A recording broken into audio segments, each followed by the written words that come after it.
자, 반갑습니다. 배동찬 교수의 맛있는 돈 이야기의 배동찬입니다. 자, 여러분 반갑습니다. 현재 부동산 시장은 지금 주택 가격이 주춤하고 있는 그런 시장의 분위기죠. 이런 와중에 재미난 기사가 하나 떴죠. 내년도 집값 폭락할 것인가? 부동산 전문가 6명의 대답인데, A라는 분은 부동산 가격 상승은 하겠지만은 상승폭은 축소될 것이다. B라는 분은 내년 상반기까지 보합으로 흘러가고 하반기부터는 상승할 것이다. C라는 분은 내년 서울 공급 물량이 축소가 된다. 따라서 교통 호재, 새 아파트는 상승할 것이다 라고 이야기를 한 것 같고요. D라는 분은 서울 강남 정비 사업지 경기 GTX 라인 호재 상승한다 라고 이렇게 이야기를 하였습니다. 어떻게 보면 지금 경기도 GTX 라인이 그렇죠. 가격이 별로 재미가 없는 시기인데. 또한 E라는 분은 서울 용산, 성남, 인천 쪽에 또 관심 가져야 된다라고 하고, 또 F라는 사람은 서울 재개발, 재건축, 신규 아파트 수요가 있을 것이다 라고 말을 하고 있습니다. 결론적으로 표현한다면 이러한 사람들은요, 그냥 내년도 집값, 즉 2022년 집값을 상승으로 전망하고 있다는 겁니다. 그 중에서도 내년도 주목할 지역으로 본다면 서울, 그리고 서울 인근 지역에 관심을 가지라고 합니다. 심지어 어떤 분은 경기도 변두리까지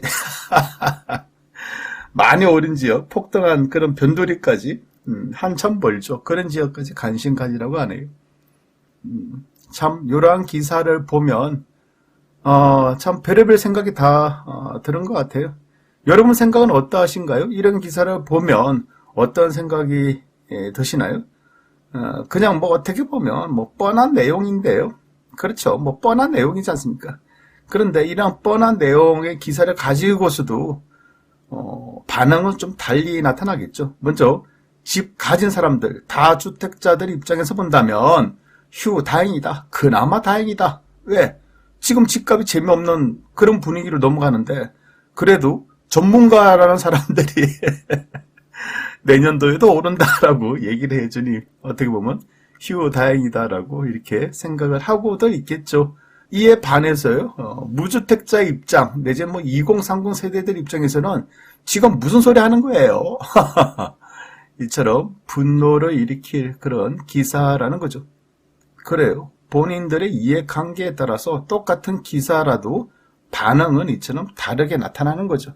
이런 의미로 볼 때 여러분들은 이러한 기사에 대해서, 이러한 대답에 대해서, 내년도 전망에 대해서 그 말이 옳네 틀리네, 맞다 안 맞다, 믿는다 안 믿는다 이렇게 신경 쓸 필요가 없다는 거예요. 그리고 중요한 거는 내일 일은 아무도 몰라. 아니 그 어떤 누가 내일 일을 알겠어요. 그러니 내일 당장 무슨 일이 터질지 아무도 모르는 이런 상황에서 그냥 본인들 이해관계에 의해서 그냥 이렇게 말을 한다라고 생각하시면 될 것 같아요. 다만 제가 들고 싶은 이야기 중에서 중요한 것은 몇 가지가 있죠. 저는 이리쿵저리쿵 말하기도 싫어요. 그냥 있는 그대로 중요한 건 현재다. 첫째, 현재 집값은 상승세가 점차 축소되고 있다는 사실. 그리고 지금 하락으로 전환된 지역이 지금 하나씩 증가되고 있다는 사실. 이 부분 눈여겨보셔야 될 것 같고요. 두 번째로 본다면 현재 전세금이죠. 작년 12월 달 올 초에 전세금 얼마나 올랐습니까? 그렇죠. 그런데 전국적으로 아파트 전세 가격 주간 변동률 또한 이처럼 상승폭이 서서히 줄어들고 있다는 거예요. 그리고 전세금이 하락 쪽으로 서서히 다가가고 있다는 겁니다. 세 번째로 본다면 전국 주택 매매 거래량인데요. 요 빨간색이 2021년이고요.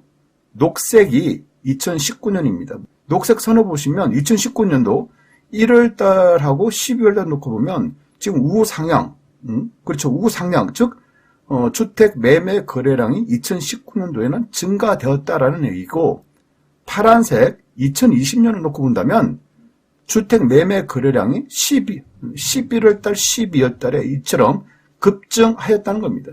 그런데 올해 들어서, 즉 2021년 주택 매매 거래량 빨간색을 놓고 본다면 1월달 대비해서 현재 10월달 주택 매매 거래량이 이처럼 축소되고 있다는 거예요. 어떻게 보면 전국적으로 주택 매매 거래량이 줄어들고 있다라고 말씀을 드릴 수 있을 것 같고요. 네 번째로 본다면 서울 주택 매매 거래량인데요. 이것 또한 마찬가지죠. 2019년도, 2020년도 12월 달에는 급증을 했어요. 급증을 했는데 올해 들어서 2021년도 10월 달 현재 서울의 주택 매매 거래량은 이처럼 급감하고 있다는 겁니다. 사람들이 거래가 이루어지지 않아. 매물이 없어서 거래가 이루어지지 않고 매물 잠김 현상으로 거래가 이루어지지 않는 것이 아니라 중요한 거는 산다는 사람이 없어서 매매 거래가 이루어지고 있지 않다는 거예요. 이 부분이 중요한 거죠. 그러니까 산다는 사람이 없어. 산다는 사람이 없으니까 아파트 매매 거래량이 줄어들고 있다라고 말씀을 드릴 수가 있다는 거죠. 이처럼 주택에 대한 매수 심리, 가수요, 투기 수요가 급감하고 있다는 거예요. 그러면 이처럼 가수요가 급감하고 있는 이유, 그러한 이유는 뭐 간단하죠. 정부의 조세 규제와 금융 규제가 이제 서서히 부동산 시장에 먹혀들고 있다라고 말씀드릴 수가 있을 것 같고요. 이 중에서 특히 금리 인상, 대출 규제, 심지어 전세자금 대출까지 막 손보려고 하고 있지 않습니까? 이 부분이 무슨 부분이에요? 세입자들에게도 전세자금 대출이 축소가 되면 이거 전세 매물 신규 공급이 아니라 기존에 있는 전세가 나올 때 전세 공급이 이루어진 거 아닙니까? 따라서 전세자금 대출에 대한 규제까지 내년도 본격적으로 이루어진다면 제가 보기에는 전세금도 하락할 가능성도 있어 보인다는 얘기예요. 여기다가 주택 공급, 물론 또 그래요. 주택 공급 계획 발표한다 해가지고 내년도 바로 아파트가 지어진 건 아니죠. 몇 년이라는 시간이 걸리겠지만은 벌써 2019년도부터 또한 2020년 주택 공급 계획 계속 발표하고 있지 않습니까? 그래서 앞으로 2, 3년 뒤에는 실제적으로 입주 물량이 터져 나온다는 얘기죠. 그러면 2, 3년 뒤에 판다라고 이렇게 생각하기보다는 2, 3년 뒤에 입주 물량이 증가되니까 이왕이면 그렇죠. 좀 발빠르게 움직이겠다는 사람들은 미리 매물이 나올 수도 있다는 얘기입니다. 여기다가 상계 신도시 사전 청약하고 있지 않습니까? 이런 부분들이 이제 매수 심리를 악화시키고 있다라고 말씀을 드릴 수가 있다는 겁니다. 따라서 제가 보는 내년도 부동산 전망, 어찌됐든 3월달까지는 부동산 시장이 재미없다. 이렇게 말씀드릴 수가 있을 것 같아요. 다만 내년도 이제 대통령 선거가 2022년 3월 9일 수요일인데요. 아마 요 결과에 따라서 부동산 시장도 큰 변화가 일어날 것으로 보인다는 얘기예요. 이날 이후에는 부동산 가격 하락이다. 아니면 부동산 가격 상승한다라고 결론을 내릴 수가 있는 그런 시점이 내년도 3월 9일이다라고 이렇게 말씀을 드릴 수가 있다는 겁니다. 아무튼 내년도 3월 9일 되기 전까지는 부동산 시장이 그다지 매력적으로 보이지 않는 것 같아요. 이상까지 배종찬 교수의 맛있는 도움 이야기였습니다. 감사합니다.